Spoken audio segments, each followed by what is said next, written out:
빛과 영원 사이트 운영자 오루입니다. 이 시간에는 우주평화유지 프로그램 16편 중에서 12부 영광 가운데서 성령받는 셋째 천사에 대하여 말씀드리도록 하겠습니다. 셋째 천사가 늦은 빛 성령을 받고 이 지구 역사의 마지막 부분을 천국복음을 선포하게 되는데요. 이 내용도 우주평화유지 프로그램 6천년의 인류의 역사 중에서 마지막 부분을 종말 부분에 천국복음을 선포하게 됩니다. 늦은 빛 성령을 받고 기별을 전하는 분들을 셋째 천사라고 하는데요. 이 사건도 스가랴 6장 13절에 우주 평화의 의논에 아버지 하나님과 아들 하나님 사이의 평화의 의논 중에 그 프로그램 안에 있는 일련의 사건, 마지막 사건이 되겠습니다. 셋째 천사는 6천년 역사 중에 모든 하나님의 선지자들은 하나님의 복음을 천국 복음을 선포했는데요. 셋째 천사는 지구 역사의 마지막 부분에 천국 복음을 선포하는 분들입니다. 이 천사들이 선포하는 것을 이미 2000년 전에 예수님께서 말씀해 주셨는데 마태복음 24장 14절에서 15절에 이 현상을 이미 예언해 주셨습니다. 이 천국 복음이 모든 민족에게 증언되기 위하여 온 세상에 전파되리니 셋째 천사 기별로서 지구 전체가 천국 복음이 완전히 덮이게 되는데요. 그제야 끝이 오리라. 그제야 예수님이 오신다는 것은 셋째 천사 기별을 전하면 예수님이 재림을 하게 된다라는 내용입니다. 그렇게 말씀하시면서 구약 성경, 그때 당시에는 구약 성경이었는데요. 구약 성경 중에서 다니엘에 기록되는 예언을 인용을 하셨습니다. 그러므로 너희가 선지자 다니엘이 말한 바 멸망에 가증한 것이 거룩한 곳에 서거든 선 것을 보거든 읽는 자는 깨달을진저. 이 다니엘의 말씀이 예수님이 인용했는 이 다니엘에 있는 내용의 말씀은 다니엘 12장 11절에서 13절의 내용이 되겠습니다. 그제야 끝이 온다 했기 때문에 다니엘 12장 11절에서 13절의 말씀은 마지막 때에 발생되는 사건이기 때문에 예수님은 다니엘서 12장 11절에서 13절에 있는 말씀을 인용하셨습니다. 매일 드리는 제사를 폐하며 멸망하게 할 가증한 것을 세울 때부터 일요일 휴업령이죠. 매일 드리는 제사를 폐하며 멸망하게 할 가증한 것을 세운다는 것은 법적으로 전 세계적으로 일요일 날 경배를 드려라라는 것이 법으로 세워질 때를 의미합니다. 그것이 미움을 멸망하게 할 가증한 것인데요. 일요일 휴업령이 미국에서 생기고부터 1290일을 지낼 것이요 기다려서 1335일까지 이르는 그 사람은 복이 있으리라. 너는 가서 마지막을 기다리라. 이 마지막이라는 의미는 이 1300주야가 끝나는 부분인 1844년을 기점으로 이 1300주야가 끝나는 이 기점으로부터 마지막이 시작되는데요. 이것은 왜 마지막이라 하냐면 1844년 10월 22일이 2300주야 끝나는 시점인데 그때부터 예수님이 오실 때에 데려갈 자를 선별, 조사, 그래서 이것을 또 조사 심판이라고도 하는데요. 이때부터 조사 심판이 시작됩니다. 1844년부터 조사 심판이 시작되는데요. 1844년과 1843년 이때부터 무슨 기별이 선포되나 하면 셋천사 기별이 선포되고요. 그래서 여기서 예수님께서 인용하신 다니엘의 멸망한 가증한 것이라는 것은 셋째 천사 기별이 선포되는 일요일 휴업령이 내리는 때를부터 일어나는 사건을 마태복음 24장 14절에서 15절에 인용을 하셨습니다. 그래서 예수님은 이 시대를 먼저 예언해 주셨고요.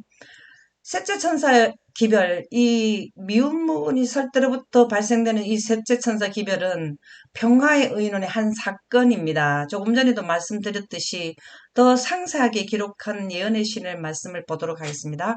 시대의 소망 147쪽에 보면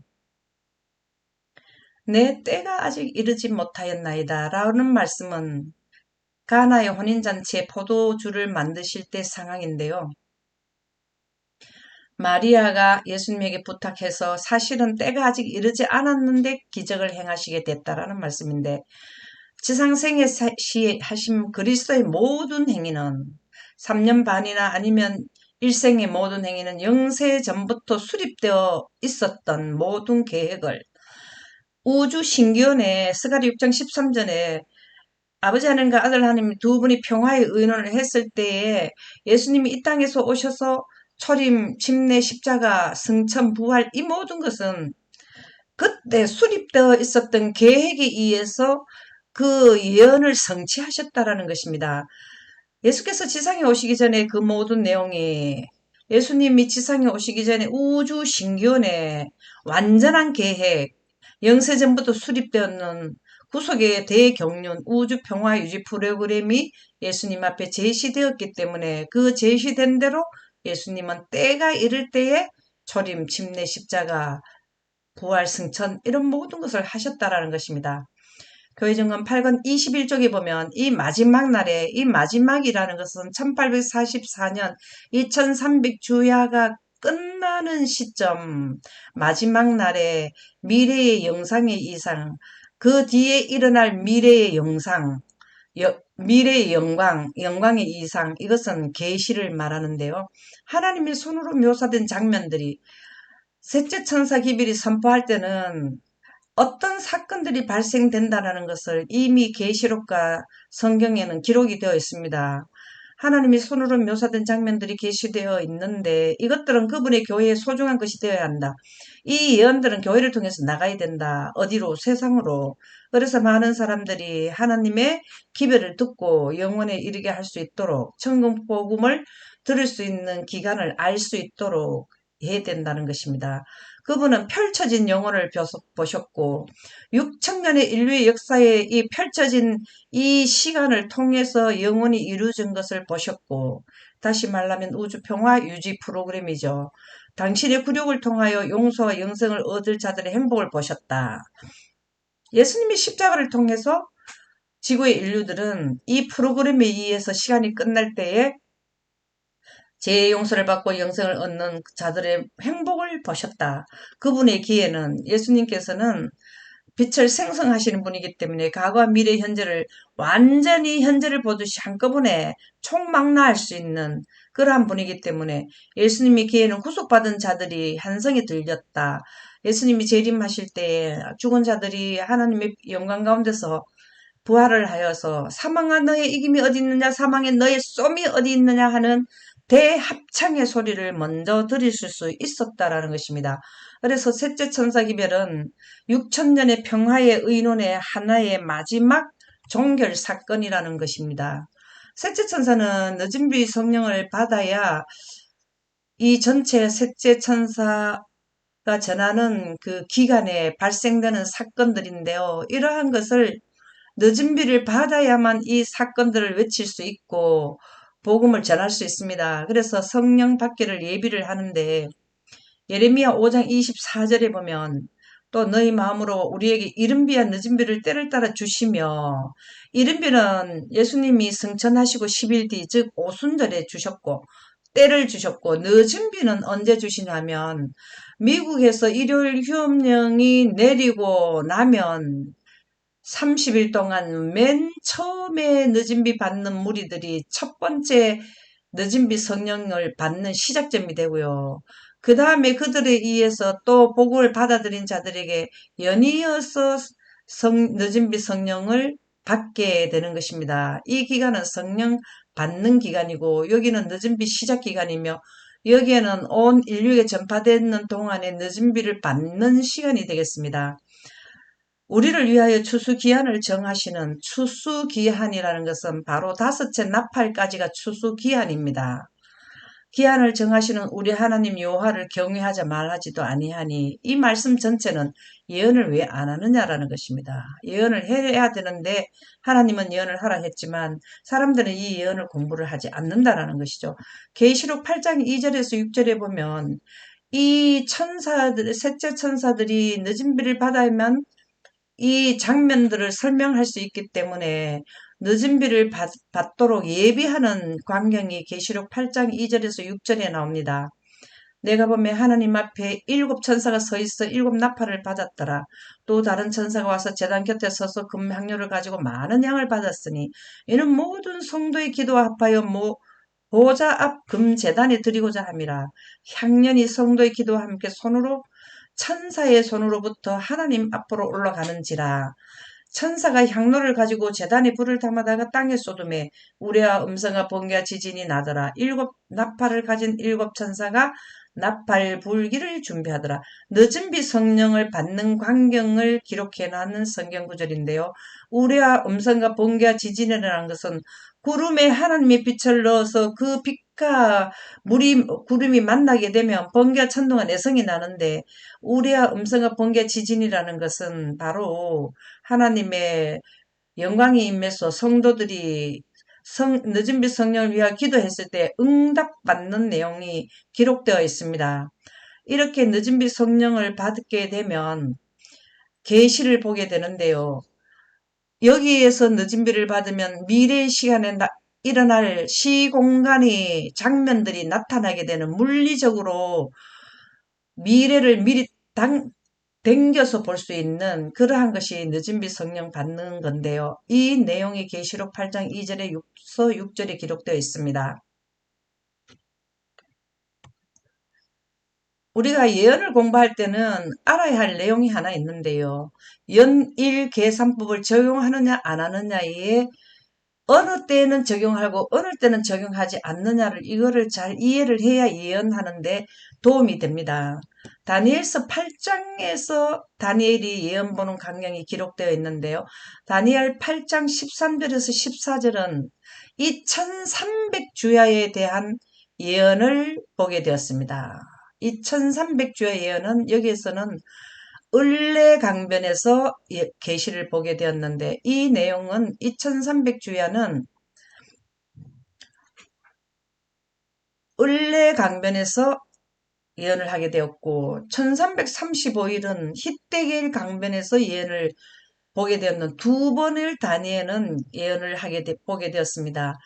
그러면 을레강변의 예언을 보도록 하겠습니다. 내가 들은 즉 한 거룩한 이가 말하더니 다른 거룩한 이가 그에게 그 말하는 이에게 못되 한상에 나타난 바, 매일 드리는 제사와 망하게 하는 제약에 대한 일과 성소와 백성이 내준 바 되며 짓밟힌 일이 어느 때까지 이를꼬 하며 그가 내게 이르되 2300주야까지니, 요까지가 을레강변에서 받은 예언이 되겠습니다. 그때의 성소가 정결하게 되리라 하였느니라.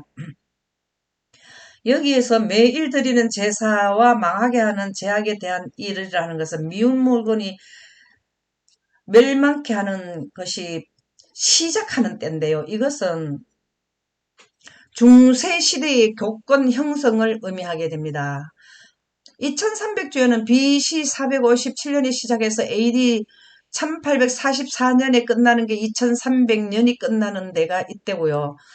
중세시대에는 538년에 중세교권이 이제 시작되는 지점이 538년이고, 거기에서 종교 암묵 시대가 1260년 동안 지내고 나면 1798년에 교황이 그 상처를 입게 된다라는 것은 프랑스 혁명에 의해서 이제 로마의 교황이 이제 그 권력을 행사하는 것을 못하게 되는 때가 된 것입니다. 그럴 때 1261, 60주야, 그 다음에 한때, 두때, 반때, 1261 이렇게 다니엘서에는 나오는데요. 이것은 하루를 1년으로 계산해야 1798년이 끝나게 되는데, 또 여기에서는 1335일에서는 똑같은 1260일이라는 단어가, 문자가 나오는데요.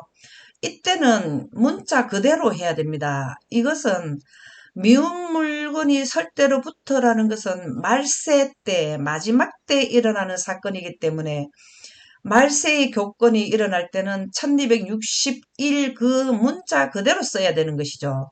그래서 에스겔 4장 6절에 보면 내가 내게 40일로 정하였나니 하루가 1년이니라 하는 것은 하루가 1년이라는 것은 이럴 때는 사용을 하되 또 다를 때는 사용하지 않을 때도 있다라는 말씀이 되겠습니다. 성경에는 1261로 많이 기록이 되어 있습니다. 1260년보다는 1261로 다니엘서와 계시록에는 나오는데요. 제가 여기에는 1일을 1년으로 적용을 했기 때문에 1260년이라고 기록했지만 사실은 1261로 성경에는 기록되어 있습니다. 그래서 이것은 1260일 문자 그대로 쓸 때가 있고 2300년 300주야에 해당되는 예언을 할 때는 1일을 1년으로 적용을 하라는 내용이 되겠습니다. 여기도 보면은 2300주야 2301로 기록되어 있지 2300년이라고는 기록되어 나오지 않습니다. 그래서 2300년이라 하는 것은 1일을 1년으로 2300주야의 예언을 할 때는 1일을 1년으로 일주를 49일, 77이 49, 49일 이렇게 이해를 하라는 것이죠.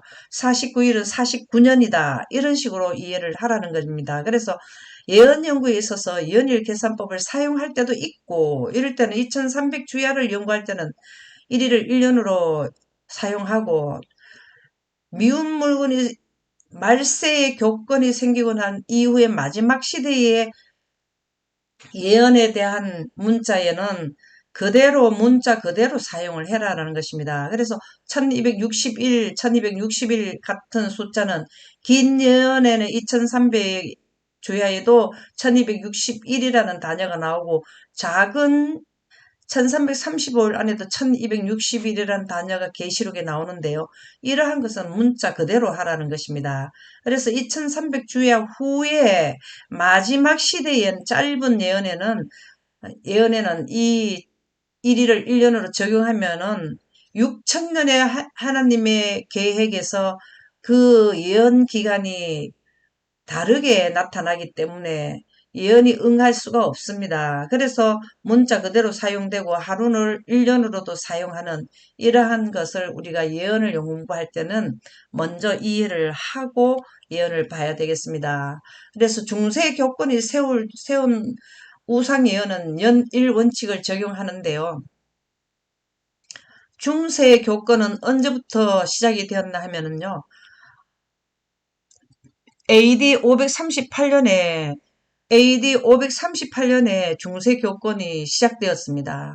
왜 그러냐면은 로마 나라가 설립되고 열 발가락 시대, 즉 열국, 열 나라가 생길 때가 되었는데 열 나라로 분리가 되었는데요.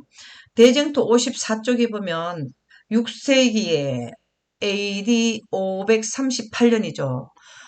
493년에는 헤룰라이, 534년에는 반달, 538년에는 동고트가 마지막으로 어떻게 되었냐면은 그의 권자는 로마의 6세기의 법안권은 확고하게 확립되는 때가 538년입니다. 열국 중에서 이 세 나라를 이제 먼저 뿔 중에 셋이 그 앞에 뿌리까지 뽑혔으며 이교 로마의 합병이 치게 되었다라는 것이죠. 그래서 로마의 감독은 모든 교회의 머리가 된다고 공포하였다. 이교는 그의 지위를 법왕에게 넘겨주었고 이 세 나라에서 이제 뭘 했냐면 법왕에게 넘겨주었고 곧 용이 짐승에게 자기의 능력과 보좌와 큰 건설을 주었는데 이리하여 다니엘서와 요한 계시록에 예한 1260, 네, 1260년간은 종교 암흑 시대죠. 법안권의 박해가 시작되었다. 이렇게 해서 중세 교권이 세울 때는 AD 8년에 세워졌고 1798년 프랑스 혁명에 의해서 교권이 이제 무너지게 되는 시점을 맞이하게 되었습니다. 그럴 때에는 1일을 1년으로 연일 원칙을 적용을 해야 되고요. 다니엘서 7장 8절에 보면 내가 그 뿔을 유심히 보는 중에 다른 작은 뿔이 그 사이에 나더니 이제 법안건이 이때 당시에 나타났다라는 것입니다.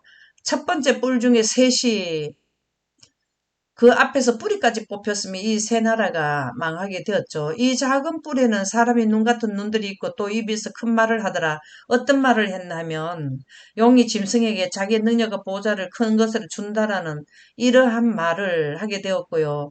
계시록 13장에 이 내용이 나오게 됩니다. 다니엘서 7장 24절에 보면 그 열 뿔은 그 나라에서 일어날 열 왕이요. 열 나라가 생긴다는 것이죠. 그 후에 또 하나가 일어나리니 이것은 이교 로마의 법안권이 나타나게 된다는 것이죠. 그는 먼저 있던 자들과 다르고 또 새 왕을 복종시킬 것이며 이 새 나라를 이제 복종을 시켰던 것입니다. 그래서 이럴 때의 예언을 할 때는 1일을 1년으로 하라는 것이고요. 예루살렘 멸망은 실제 시간이 적용되었습니다. 마태복음 24장 15절 16절에 보면 그러므로 너희가 선지자 다니엘이 말한 바 멸망에 가증한 것이 거룩한 곳에 선 것을 보거든 그때 유대에 있는 자들은 산으로 도망할지니라.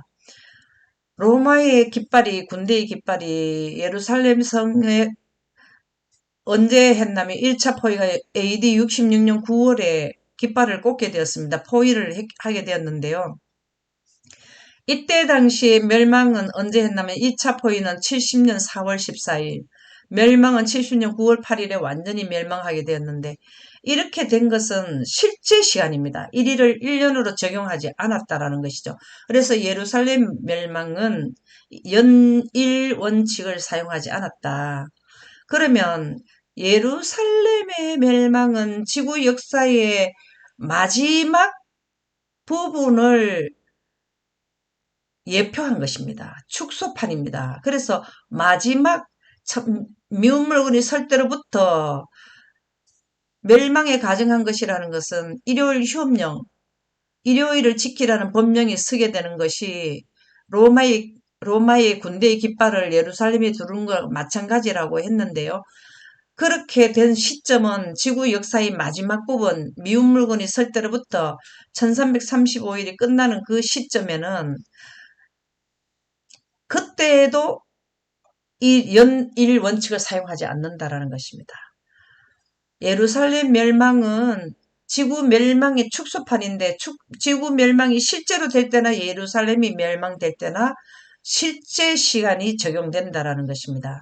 선지자왕 720쪽에 보면 악인들은 도망하는 반면에 그리스도의 추종자들은 그리스도의 임재를 기뻐할 것이다. 예수님이 재림을 기뻐하고 이것은 지구 마지막 부분을 예루살렘이 멸망하듯이 포위돼서 멸망하듯이 지구 전체가 멸망될 때 악인들은 도망하는 반면에 그리스도의 추종자들은 그리스도의 임재 예수님의 오심을 기뻐할 것이다. 그때 사람들 가운데서 구속함을 받은 자들은 늦은 비를 성령을 받은 자들은 그들에게 약속된 유업을 받을 것이다. 하늘나라에 들어가게 된다라는 것인데요. 이렇게 하여 이스라엘에 대한 하나님의 목적은 6천년의 역사의 프로그램, 그것이 모든 예언이 성취되는 것을 하나님의 목적이라는데 문자 그대로 성취될 것이다. 다니엘서 12장 11절에서 13절에 미운 물건이 설 때로부터 멸망에 가증한 것이 설 때로부터 1290일을 지나서 1335일까지 이러한 그 문자는 그대로 성취된다. 연일 원칙을 사용하지 않는다라는 내용이 되겠습니다. 그래서 2300주야 후 2300주의 긴 예언에는 연일 원칙이 해당되고 이 후의 예언에는 연일 계산법이 불가한데요. 다니엘서 10장 4절과 14절에 보면 1335일에 대한 예언을 히데겔 강에서 계시를 보게 되었는데 왜 이때는 1일을 하루를 1년으로 계산하지 말라 하는 것은 마지막 날이라는 것이 단서가 붙었기 때문에 그렇습니다. 마지막 날은 2300주야 이후 조사 심판을 시작 전부터 마지막 날, 추수하는 기간이기 때문에 마지막 날이라 하는데요. 내 백성이 당할 일을 내게 깨닫게 하려 왔노라. 이는 이 한상이 오랜 후의 일임이니라. 다니엘이 계시를 볼 때는 지금으로부터 2600년 전인데요. 지금 현재 우리의 현대 기별이지 다니엘에게 현대 기별은 아니었습니다. 그러나 이 히데길 강 1335일의 예언은 마지막 날에 내 백성이 당할 일을 내게 깨닫게 하려 왔다. 그렇게 말씀해 주셨습니다. 그래서 1335일을 계산을 하고 예언을 할 때는 하루는 하루로 연일 계산법을 사용하면 안 된다라는 것입니다. 다니엘서 12장 11절에서 13절에 보면 여기서도 너는 가서 마지막 날을 기다리라. 다니엘서 12장 11절에서 13절은 멸망하게 할 가증한 것을 세운다는 것은 셋째 천사 기별 일요일 휴업령을 법적으로 일요일 날은 휴업을 하고 예배를 드리라는 법이 국가적으로 전달이 법으로 세워질 때에 그때로부터 1290일을 지나는 이런 1290일이라든가 1335일 이러한 것은 문자 그대로 하라는 것입니다. 그래서 이 1300주야 이후의 마지막 때에는 연일 계산법은 불가하다. 사용하지 말아야 한다. 라는 것입니다. 그래서 만일에 하루를 1년으로 1335일을 계산을 한다면 1335년이 되는데요. 1844년이 2300주야 끝날 때부터 친다 하더라도 1335일을 더하게 되면 3219년이 나오는데 단기 BC 4000년을 더하고 3219년을 더하면 7219년이 됩니다. 그러나 인류의 역사는 하나님께서는 6000년으로 이미 우주 신기원의 이 프로그램은 완전한 프로그램이기 때문에 완전한 계획이기 때문에 이렇게 숫자가 더 나오는 것은 안 됩니다. 그래서 6000년의 기간이 정해져 있기 때문에 7219년 이것은 안 맞기 때문에 일일은 1년으로 계산을 하면 안 되고 문자 그대로 계산을 해야 된다라는 내용입니다. 그러면 이러한 예언을 전달하는 자들은 늦은빛 성령을 받는다고 했는데요. 이 늦은빛 성령을 받는 것을 좀 더 상세히 이해를 돕기 위해서 모형의 성소 제도를 예를 들어서 설명을 드려서 늦은빛 성령 받는 것을 이해를 좀 돕는데 살펴보는 시간을 갖도록 하겠습니다. 이 성막 제도는 여기에는 번제단이 있고요. 여기에는 성소가 되는데 첫째 칸, 두째 칸이 있고 두째 칸은 지성소가 있습니다. 그러면 출애굽기 27장 1절에서 2절에 보면 이 번제단에 대한 내용이 기록되어 있습니다. 너는 조각목으로 길이가 5규빗, 너비가 5규빗, 제단을 만들 때 네모 반듯하게 하며 높이는 3규빗으로 하고 그 네모퉁이 위에 뿔을 만들되 그 뿔이 그것에 이어지게 하고 그 제단을 노수로 쌓아 이렇게 모세에게 말씀을 해 주셨습니다. 레위기 6장 12절에 13절에 보면 이 제단을 만들고 제단 위에 불은 항상 피워서 꺼지지 않게 해라. 제사장들은 아침마다 나무를 그 위에 태우고 번제물을 그 위에 버려놓고 한목제의 기름을 그 위에 불사르며 불은 끊임없이 제단 위에 피워 꺼지지 않게 해라. 이렇게 말씀해 주셨습니다. 레위기 16장 12절에 13절에 보면 여기에 있는 불을 이 첫째 칸에 있는 향단에 있는 향로를 가지고 와서 여기에 있는 불을 담아다가 여호와의 앞 제단 위에서 피운 불을 그것을 채우고 또 곱게 간 향기로운 향을 두 손에 채워 가지고 시장 안으로 들어가서 향기로운 향을 두 손에 채워 가지고 가라고 했습니다. 그리고 여호와 앞에서 분향하여 향년으로 증거계 위 속죄소를 가리게 할지니 그리하면 그가 죽지 아니하리라. 죄 지은 자를 죄를 사하는 그 순서를 지금 말씀해 주셨는데요. 이 제단에 있는 불부터 한번 살펴보도록 하겠습니다. 레위기 9장 22절에서 24절에 보면 아론이 백성을 향하여 손을 들어 축복함으로 속죄제와 번제와 화목제를 마치고 내려오니 모세와 아론이 회막에 들어갔다가 나와서 백성에게 축복하여 여호와의 영광이 온 백성에게 나타나며 불이 여호와의 앞에서 나와 제단 위에 번제물과 기름을 사른지라. 여기에 내려오는 이 불은 하늘에서 내려오는 영광의 불이지 사람이 피운 불이 아니라는 것입니다. 그래서 온 백성이 이를 보고 소리 지르며 엎드렸더라.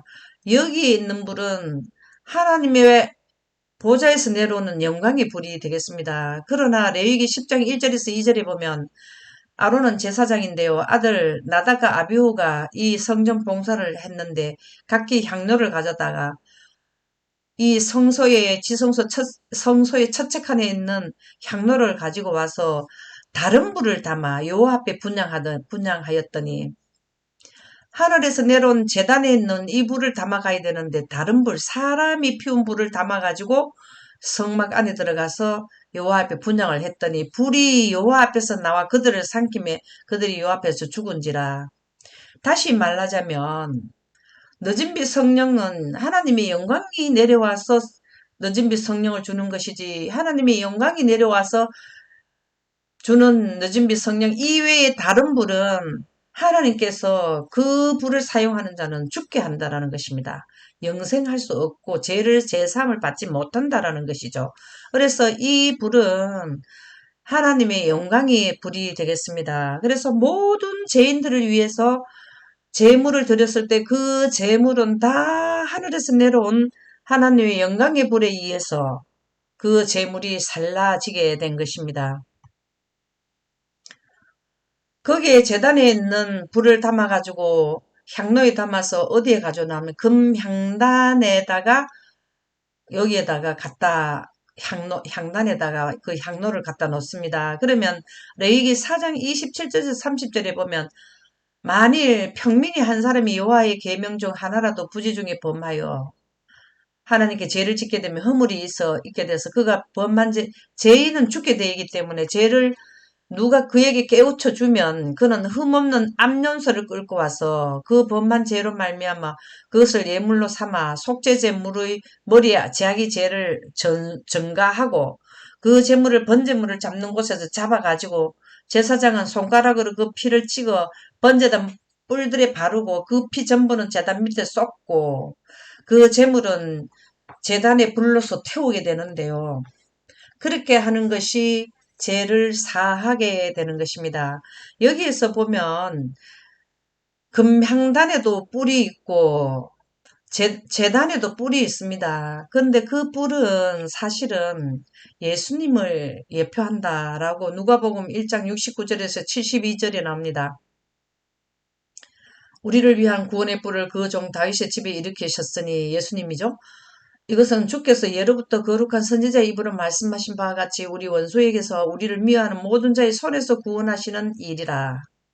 우리 조상을 긍휼히 여기시며 그 거룩한 언약을 기억하셨으니 이 거룩한 언약이라는 것은 구속의 경륜 6천년의 대인류의 역사의 대프로그램 아담에게 첫 번째 공지해 주시고 공개해 주신 구속의 경륜을 의미하는데요. 이 언약을 기억하셔서 구원의 뿔 예수님을 통해서 이제 제사함을 받게 한다라는 시스템이 모형의 제도에 이렇게 되어 있습니다. 그러면 금향단에서는 향년이 피어지는데요. 제사장이 그 손에 향을 들고 가가지고 향년의 불을 이렇게 연기가 나도록 하는데 출애굽기 30장 1절에서 3절에 보면 금향단을 한번 살펴보도록 하겠습니다. 너는 분향단 제단을 만들지니 그 조각목으로 만들 때 길이가 한 규빗, 너비가 한 규빗으로 네모가 반듯하게 하고 높이는 두 규빗으로 하며 그 뿔을 그것과 이어지게 하며 이 크기를 금향단 크기를 지금 말씀해 주셨고요. 그 다음에 금향단에도 뿔이 있습니다. 그 뿔을 그것과 이어지게 하고 이 뿔은 그리스도의 구원을 상징한다라는 것인데 제단 상면과 전후 좌우 명과 뿔을 순금으로 싸고 주위에 금태를 두를지니라. 금향단의 모습을 이렇게 기록을 해 주셨습니다. 출애굽기 4장 26절에서 27절에 보면 이 금향단의 향로에서 해막간 안휘장 앞에 두고 그 위에 향기로운 향을 사를지니, 이 휘장은 너머는 첫 번째 칸인 지성소 하나님의 새끼나 빛이 있는 데고요. 여기는 첫 번째 칸이고 휘장 너머가 두 번째 칸인데요. 거기에는 시온자 하나님의 임재가 있는 새끼나 빛이 있는 지역입니다. 그래서 이 향이 이 휘장 너머로 넘어가서 어디로 가느냐 하면은 천사들이 있고 시온자 하나님의 법이 들어가 있는 법궤 위에 이 연기가 가게 됩니다. 그래서 그 향기로운 향을 사르리니 여호와께서 모세에게 명령하신 대로 되니라. 부자선지 353쪽에 보면 모형의 성막에서 이스라엘 백성들이 제사함도 이런 경로를 통해서 제단에서 제물을 살르고 그 불로 향로에 담아가지고 향을 피워가지고 그 향이 그 죄인이 죄를 사해 달라는 기도와 이 향이 예수 그리스도의 구속의 경륜을 통해서 하나님의 보좌까지, 하나님의 색이나 빛이 있는 제단까지 이렇게 가게 해서 그 모든 죄가 사해 주듯이, 부좌선지자 353쪽에도 이스라엘의 기도와 함께 올라가는 향년은 그리스도의 공로와 중보 곧 그분의 완전한 의를 표상하며, 이 향년은 예수님의 희생의 공로, 이 향단과 이 뿔은 예수님의 희생의 공로와 그 다음에 죄인의 기도가 합쳐가지고 그것은 믿음을 통하여 그분의 백성에게 전가된다. 죄를 사하게 되는 것이 간합된다라는 것인데요. 그것만이 죄 많은 인간들이 예배가 하나님께 간합될 수 있도록 한다. 지성소의 휘장 앞에는 끊임없는 중보의 제단이 있었다. 끊임없는 중보, 제사장은 중보죠. 이 일을 죄인은 못 들어가고 제사장이 죄인 대신 이 일을 해주는데요.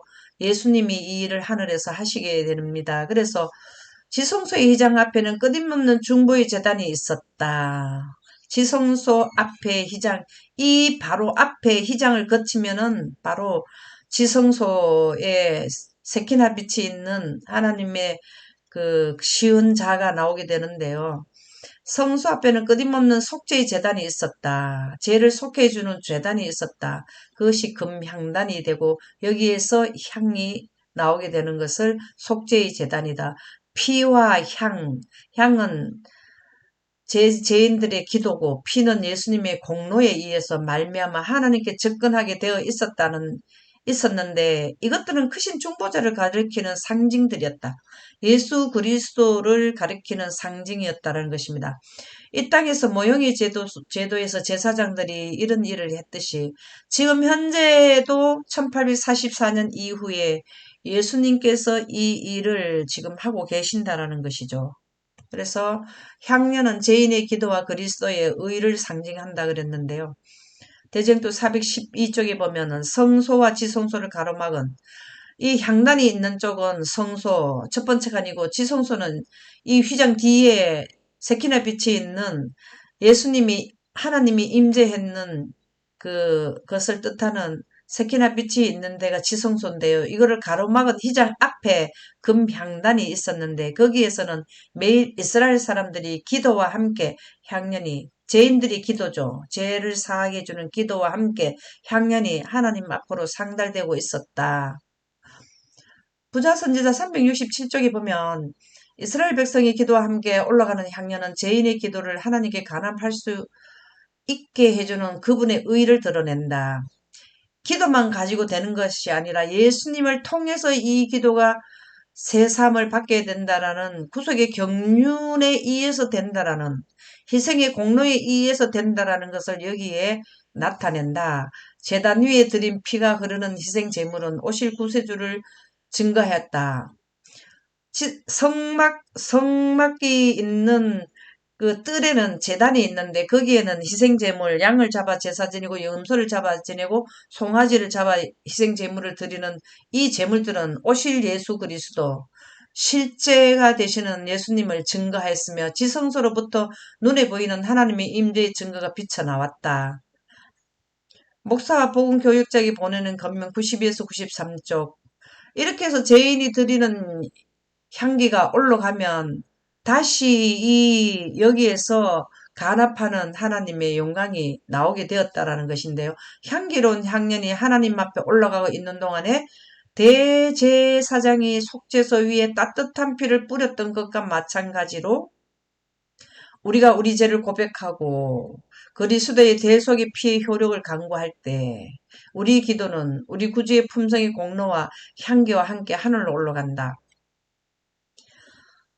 모형의 제도에서 양을 잡아 지내는 것은 예수님을 표상하시는 건데 그것은 표상이고 실제인 예수님이 십자가에 못 박힌 것은 우리는 인정하기 때문에 우리는 예수님이 이름으로 기도하는 것이 모형의 제도의 제사제도와 같다라는 것인데요. 예수님이 이름으로 기도하는 것이 우리의 기도인데 기도할 때 우리의 구주 품성의 공로와 향기와 함께 하늘로 올라가는데 통회하는 심령으로 하나님 앞에서 시인한 모든 죄를 그분은 제거해 주신다.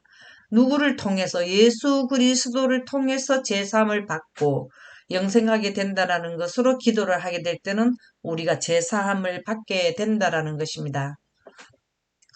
천사는 제단에 불을 담아서 땅에 쏟게 되는 것이 어디에 나오냐면은 셋째 천사가 기별을 전하기 전에 늦은 비 성령을 받는 것을 계시록 8장 2절에서 6절 조금 전에도 말씀드렸듯이 제단에 있는 불을 담아서 땅에 쏟습니다. 모형의 제도에서는 뜰에 제물을 살루는 그 제단의 불을 제사장이 향로에 담아서 첫째 칸으로 가져갔는데 내가 보면 하나님 앞에 7천사가 있어. 이건 7 나팔을 불 자들이죠.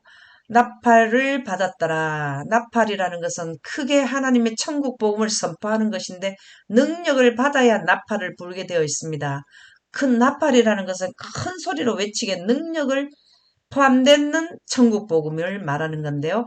또 다른 천사가 와서 제단 곁에 서서 금향료를 가지고 많은 향을 받았으니 많은 향이라는 이 땅에서 성령을 보내달라는 간절한 기도를 많이 했다라는 것이죠.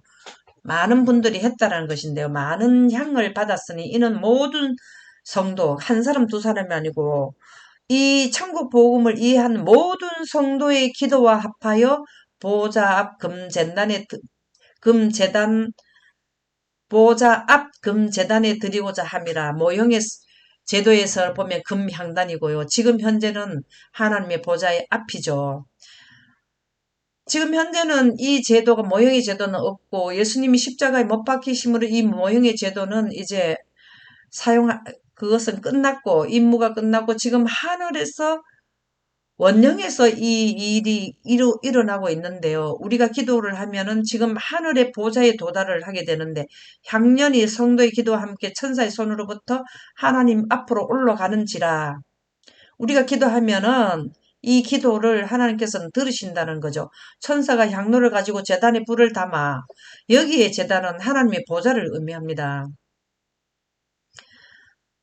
땅의 소돔에 우레와 번개와 음성과 번개 지진이 나더라. 이 우레와 음성과 번개가 난다라는 것은 구름에 하나님의 빛이 있어서 천둥과 번개와 내성이 하나님의 음성이 거기에서 나왔다라는 건데요.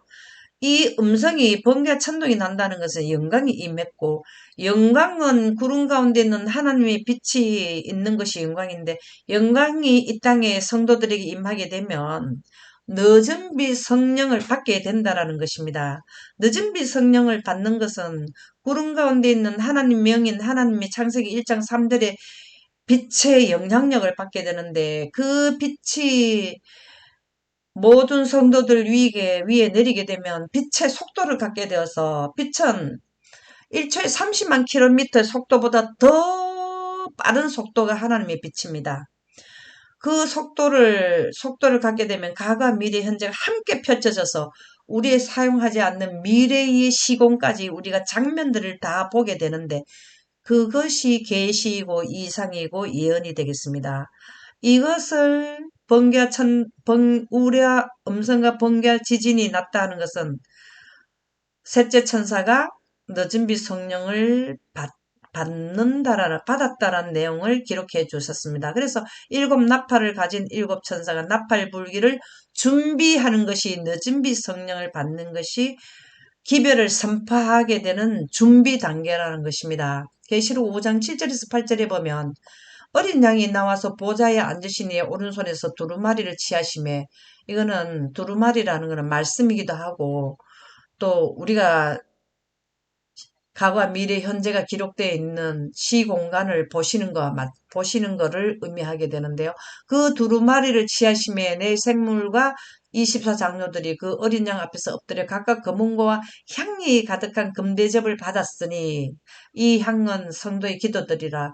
성도들이 늦은 빛 성령, 셋째 천사 기별을 전하는 능력을 구하는 기도를 드렸을 때에 두루마리, 계시록, 다니엘 사용하지 않는 미래의 시공간을 보여주기 위해서 보좌에 앉으시니 오른손에서 그 예언을 할 수 있는 그 시공간, 능력을 보여주는 것을 취했다라고 나옵니다. 그래서 영감의 말씀, 우리는 성령의 능력이 나타나는 시기에 살고 있다. 인간을 통해 그 능력이 널리 보급되며 세상의 그 감화력은 점점 확대되어 가고 있다. 늦은 빛 성령이 내릴 때가 있고 이른 빛 성령이 내릴 때가 있는데요. 이른 빛 성령은 오순절 때 내린다고 예수님이 말씀하셨고 늦은 빛 성령은 1차 포위 말세의 종말의 교권을 세울 때 그때 미운 물건이 설 때로부터 늦은 빛 성령 나팔이 불기 직전에 늦은 빛 성령을 주십니다. 그래서 우리 앞에는 늦은 빛 성령을 내리는 그 시간이 오게 되는데요. 제단의 불은 하나님의 영광이라고 했는데 우리가 앞서서도 했지만 재물을 살르는 그 불은 하늘에 내려오는 하나님의 영광이라 그랬는데요. 우리도 늦은 빛을 받을 때는 하나님의 보좌에서 내려오는 하나님의 영광으로 인해서 그 능력을 받는 것이 제단의 불이라는 것입니다. 이 제단은 하나님의 보좌에 있는 하나님의 영광이 내려오는 것을 말하는데 사도행적 50쪽에 보면 주께서는 부모가 자녀들에게 좋은 선물을 주기를 원하는 것보다가 우리가 인류가 아버지가 자녀가 부탁하면은 좋은 선물을 주듯이 당신을 섬기는 자들에게 하늘의 선물, 가장 큰 선물이 성령인데요. 성령 주시기를 더 원하고 계신다. 그래서 우리는 성령을 구하면 하나님께서 우리에게 성령을 내려주신다라는 것입니다. 목사와 복음교육자에게 보내는 권면 256쪽 영감의 말씀에는 하나님의 대변자가 되고자 하는 이들은 천국 복음을 선포하는 자들은 하늘나라의 대사이기 때문에 대변자가 됩니다. 그런 자들은 자신의 입술이 하나님의 보좌에서 내려온 하나님의 영광으로 늦은 빛 성령을 받아서 이것을 다르게 표현한 것이 제단에서 취한 핀 수추로 지져지고 우리가 신령한 입술을 통해서 예언이 나오게 되고 성령의 나타남으로 하나님의 크신 영의 나타남으로 진리를 제시해야 한다는 것을 알아야 한다. 우주평화 유지 프로그램이 제시된다라는 것이죠. 영원에 가는 복된 소식을 전하게 된다라는 것이죠. 야고보서 5장 7절에서 8절에 보면 형제들아 주의 강림 예수님이 오신 재림까지 길이 참으라. 보라 농부가 땅에서 나는 귀한 열매를 바라고 길이 참아서 이른 비와 늦은 비를 기다려가지고 곡식을 거두는 때가 오듯이 너희도 길이 참고 마음을 굳게 해라. 이른비는 이미 물리적인 이른비는 제자들에게 내렸고 추수꾼들 셋째 천사에게는 늦은 비를 줘서 추수를 하게 하는데 기다리라는 것입니다. 때를 기다리라. 왜냐하면 너희도 길이 참고 마음을 굳게 하라. 주의 강림이 가까우니라. 이제 멸망케 할 미운 물건이 설 때가 가까이 왔다라는 것입니다. 그래서 이 금향단의 향로가 지성소에 이 희장을 넘어서 지성소에 넘어가서 이 지성소에서 다시 하답을 해서 영광의 간합하심이 나타나듯이 우리도 하나님이 계시는 하늘나라에 우리가 예수 그리스도의 공로를 통해서 우리가 성령을 구하는 기도를 했을 때는 하나님의 보좌에 있는 제단의 불을 다시 영광을 우리에게 쏟아 부어준다라는 것이 늦은 빛 성령을 받는다라는 뜻이 되겠습니다. 그래서 하나님의 영광으로 우리는 늦은 빛 성령을 받게 되는데요. 구약시대에 이 향로에 담았는 불도 제단에 재물을 살릴 때 하늘에서 내려온 영광의 불을 담아서 했듯이 늦은 빛 성령도 그래서 그들이 죄를 사했듯이 늦은 빛 성령도 마찬가지로 하나님의 보좌에 있는 영광이 내려와서 우리가 늦은 빛을 받게 된다는 것인데요.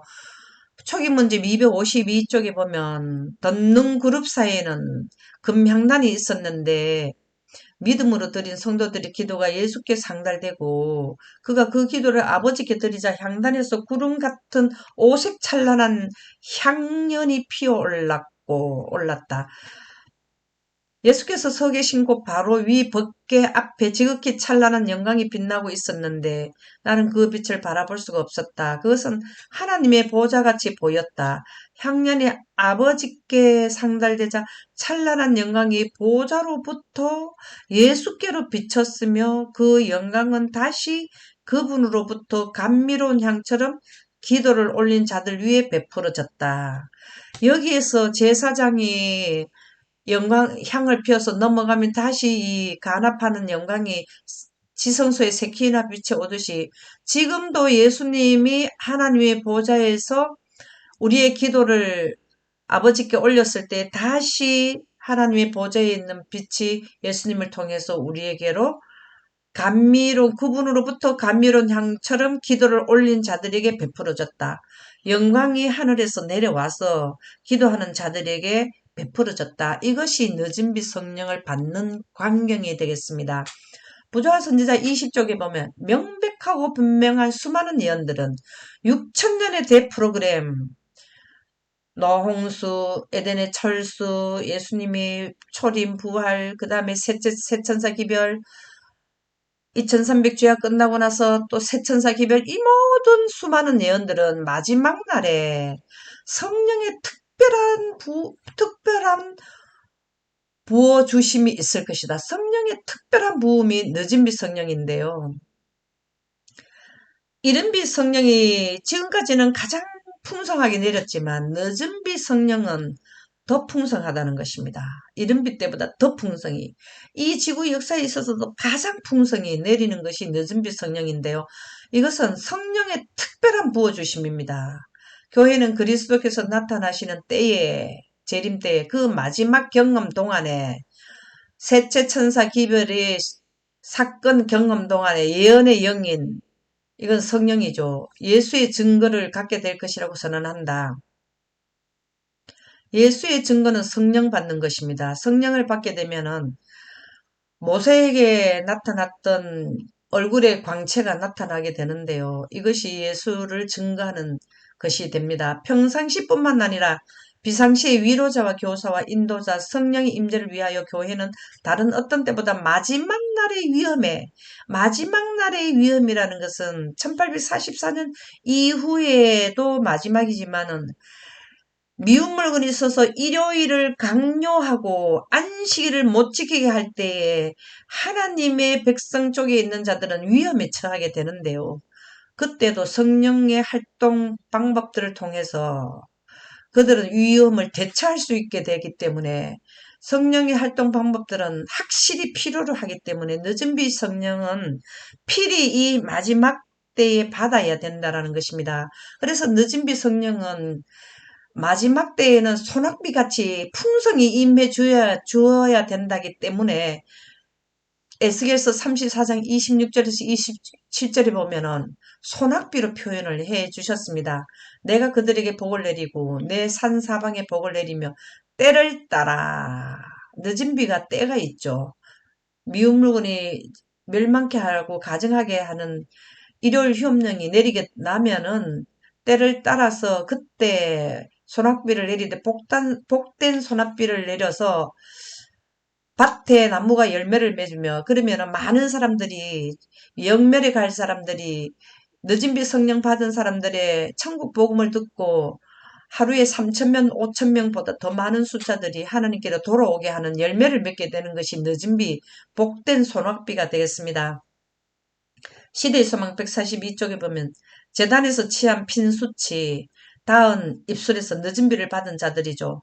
셋째 하늘에서 하나님의 영광에 내려와서 그 영광으로 성령 침례를 받은 자들은 나오는 증언은 잘 받아들이는 마음에 진리가 되어 품성을 성화시킨다. 그리고 다른 이에게도 빛을 주려고 하는 사람, 자신이 축복을 받을 것이다.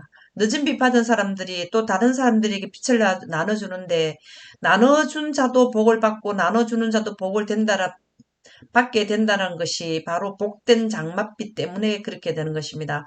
그렇게 하면 남을 윤택하게 하게 되고 또 남을 윤택하게 하는 자도 자기도 윤택하여 지리라. 결국은 영생하게 된다라는 의미가 되겠습니다. 교회 증언 8권 20쪽에 보면 성령을 주시겠다는 약속은 예수님께서 승천하시면서 제자들에게 성령을 또 다른 보혜사 성령 그를 보내주겠다고 약속을 하셨는데요. 예수님이 오순절에 약속을 지키셨습니다. 그래서 처음 제자들과 마찬가지로 이른비 성령을 이렇게 받았는 제자들처럼 오늘날에 우리에게도 해당된다. 늦은 비는 미운 물건이 설 때부터 이제 시작이 되죠. 하나님께서는 오순절에 구원의 말씀을 듣는 자들에게 내려주셨던 하늘의 능력을 이게 하나님의 마음 품성, 하나님의 빛, 예, 능력을 성령을 오늘날의 남녀들에게도 내려주실 것이다. 이거는 우리가 확실히 믿어야 됩니다.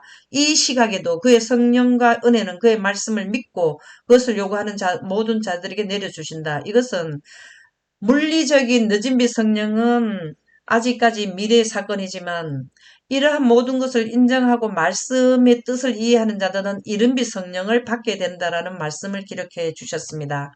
그래서 성령 받은 셋째 천사는 진리를 전하는 대표자가 바로 셋째 천사들인데요. 데살로니가 전서 3장 4절에 보면 우리가 너희와 함께 있을 때에 장차받을 환란이라는 것은 멸망케 하는 것을 세우게 되는 일요일 휴업령을 내리게 되면 하나님을 믿는 자들에게는 환란이 시작되는데요. 너희에게 미리 말해 주었다. 예언해 주었다. 1335일 다니엘 12장 11절에서 13절에 이미 말해 주었고 계시록에는 상세도를 주었다. 과연 그렇게 된 것을 너희가 안다. 이른비 성령과 늦은비 성령을 받는 자들은 이 모든 하나님의 대 프로그램을 이해하고 안다라는 거죠. 예언을 하게 됐다라는 것인데요. 교회 증언 8권 153쪽에는 오늘날 하나님의 남은 백성은 마지막 경고의 기별이 셋째 천사인데요. 셋째 천사 기별인데 어린 양의 혼인잔치에 오라는 마지막 초청을 받음으로써 어린 양의 혼인잔치는 예수님이 재림하실 때에 예수님과 혼인을 하늘나라에 가게 되는 혼인잔치에 참석하는 것은 예수님이 재림을 말하는데요. 마지막 초청을 전함으로써 그분의 이름을 영화롭게 해야 한다. 그들이 누가 해야 되나 하면 늦은 비 성령을 받는 셋째 천사들이죠. 그들이 하나님의 기대를 이룰 수 있는 유일한 길은 이 시대를 위한 진리를 대표하는 자들이 되는 것이다. 하나님의 기대를 이룰 수 있는 유일한 길은 늦은 비 성령을 받아서 진리를 대표하는 자들이 되는 것이다. 주께서는 예언들을 성취시키기 위하여 6천년의 역사의 마무리를 짓기 위하여 셋째 천사에게 늦은 비를 주는데 이것은 인간을 통해서 역사하신다.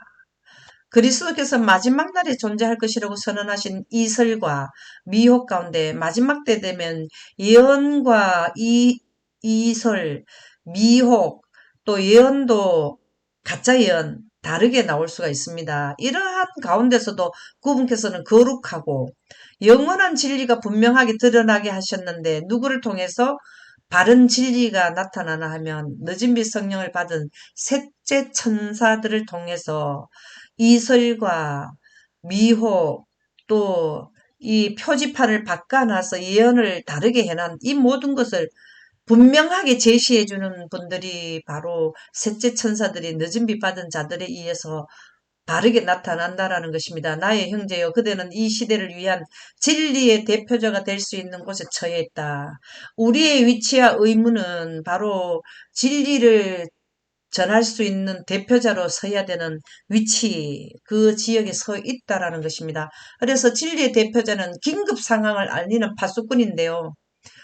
셋째 천사 민물군이 서고 셋째 천사 기별이 선포될 때는 긴급 상황이 벌어집니다. 왜 그러냐면은 하나님을 믿는 백성과 하나님을 일요일을 지키라 하는 사단을 섬기는 날과 안식일을 지키는 하나님의 날을 경배하라는 이 두 날이 대립해서 긴급 상황 법적으로 국가법으로 정해서 강제로 하는 상황이 발생되었기 때문에 이것을 긴급 상황인데요. 그것을 알려주는 파수꾼이 바로 셋째 천사가 되겠습니다. 이사야서 21장 6절에 보면 파수꾼은 하는 일이 있습니다. 파수꾼을 세우고 이것은 늦은빛 성령을 주고 그가 보는 것을 늦은빛 성령을 받게 되면은 과거와 현재 미래를 장면들을 영상으로 실제로 보게 되는 데서 그 본 것을 보고해라. 누구에게? 아직까지 이 사실을 모르는 자들에게 알려주라, 보고해라 하는 것이 예수님께서 우리 파수꾼에게 명해준 말씀이 되겠습니다. 교회 증언 5권 712쪽에 보면 이제 파수꾼들은 저들의 목소리를 높여 이 시대를 위한 현대 진리의 기별을 전파하도록 해야 한다. 늦은빛 성령 받은 사람들은 나팔을 불어야 되는데 나팔이는 큰 음성인데 이건 능력을 받아야 큰 음성이 나옵니다.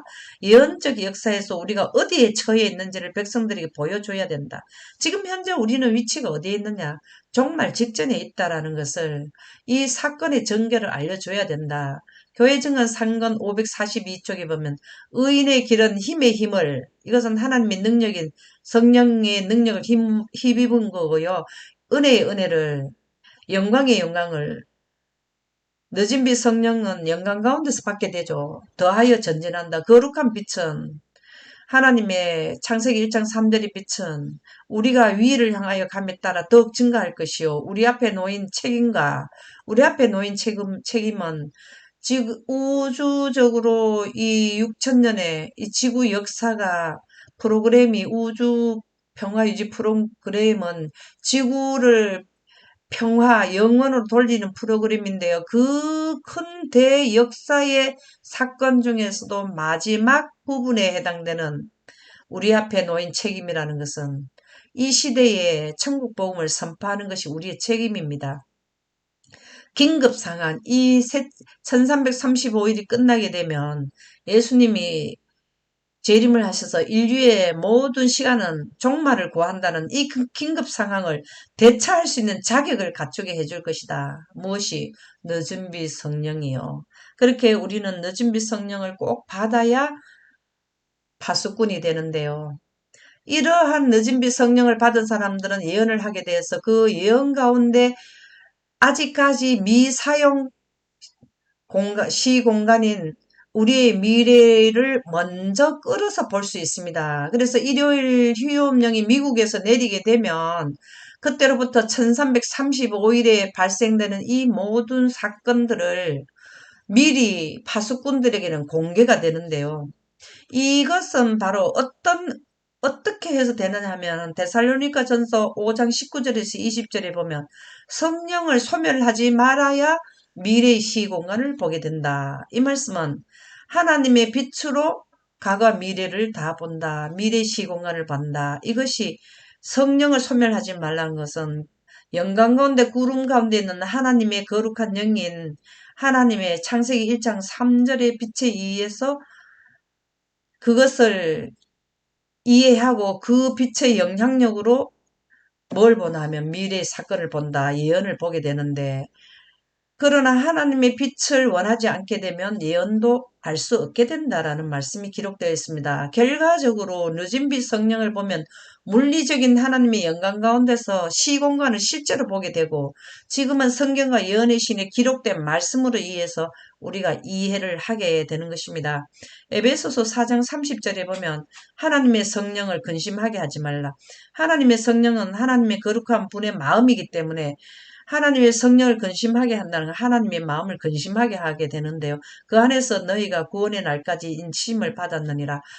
늦은 빛 성령 하나님의 영광에 의해서 우리가 하나님의 백성으로 인쳐지는 시간이 이 시간이 되겠습니다. 그래서 이 시간까지 구원의 날까지 이 시간 동안에 하나님의 영광을 늦은 빛 성령을 받게 되면 인치심 하나님의 백성으로 정해진다라는 것, 인이 쳐진다라는 것입니다. 각 시대의 대쟁투 594조 그리스도께서 제자들에게 그것을 공개하신 것과 같이 예수님께서는 제자들에게 예수님의 초림, 재림, 십자가 모든 걸 공개해 주셨고 또 천국 복음이 온 세상에 전파되어야 그제야 끝이 온다는 이 셋째 천사 기별 내용까지 공개해 주셨어요. 그때 제자들에게 공개해 주셨듯이 우리 앞에도 예언을 통해 미래가 분명하게 공개되었다. 이 전체 1335일, 1290일은 이 내용은 단일에 있지만 인간 나팔 이런 재앙은 계시록에 있습니다. 이런 것은 성경을 통해서 우리에게 예언이 분명히 공개되어 있는데요. 은혜의 시간이 끝과 이 은혜의 시간이 끝이라는 것은 천국 복음이 선포되는 지점이 이까지이기 때문에 은혜의 시간이 끝이고요. 시련의 때를 위한 준비와 연관된 여러 가지 사건들이 여기에 발생되는데요. 밝히 제시되어 있다. 그러나 많은 사람들은 마치 이 중요한 진리들이 그들에게는 전혀 제시되지 않은 것처럼 그것을 밝히 깨닫지 못하고 있다. 예수님이 오시는 시간과 날짜는 알면 안 된다 하니까 그 예수님이 오시기 직전의 사건의 전개에 대한 시기까지도 알면 안 된다고 내동되어 있어서 그것을 밝히 깨닫고 있지 못하고 있습니다. 그래서 성령으로 능력을 받은 파수꾼은 그 파수꾼들의 기별 선포를 해서 복음 사업을 마치게 되는데요. 예레미야 6장 17절에 보면 내가 또 너희 위에 파수꾼을 세웠으니 파수꾼이라면 셋째 천사, 지금 현재는 셋째 천사인데요. 진리의 대표자들이죠. 나팔 소리를 들으라 하나. 이 셋째 천사의 능력을 받은 자들을 인해서 시기기별과 예수님의 천국 복음을 큰 소리로 외치려고 하느님께서 늦은 빛 성령을 줬는데 그들이 전했을 때에 그들이 대답이 들은 사람들이 많은 사람들이 우리는 듣지 않겠노라 이렇게 한다라는 거예요. 대쟁투 611쪽에 보면 복음 사업의 시초에 이거는 이른비 성령이 내렸을 때인데요. 귀중한 씨앗의 발화를 위하여 성령을 부어주심으로 이른비를 주신 것처럼 이른비 성령을 제자들이 받았죠. 그 사업의 종말이라는 것은 지금 나팔 소리를 내는 셋째 천사, 늦은 비 받았는 자들인데요. 종말에는 늦은 비를 주셔서 추수할 곡식을 무르익게 하실 것이다. 그러므로 우리가 여호와를 알자. 힘써 여호와를 알자. 그의 나오심은 새벽빛같이 일정하니. 하나님의 빛이 내려오는 것이 늦은 빛 성령을 받게 되는데요. 하늘에서 내려오는 것은 비와 빛밖에 없습니다. 그래서 구름에 하나님의 빛을 낸 것을 늦은 빛 성령이라고도 하는데 비와 같이 땅을 적시는 늦은 비와 같이 우리에게 입마시리라. 시온의 자녀들아, 이거 시온의 자녀들은 하나님의 백성들이죠. 너희는 너희 하나님의 여호와로 인하여 기뻐하며 즐거워할지어다. 그가 너희를 위하여 비를 내리시되 이른 비를 너희에게 적당하게 주시리니 이른 비와 늦은 비가 전과 같을 것이라.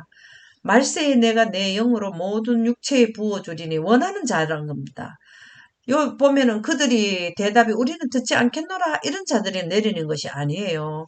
원하는 자에게는 누구든지 주의 이름을 부르는 자는 예, 원하는 자는 구원을 얻으리라. 하나님의 백성으로 인쳐주는 것이 늦은 빛 성령을 받는 것이고요.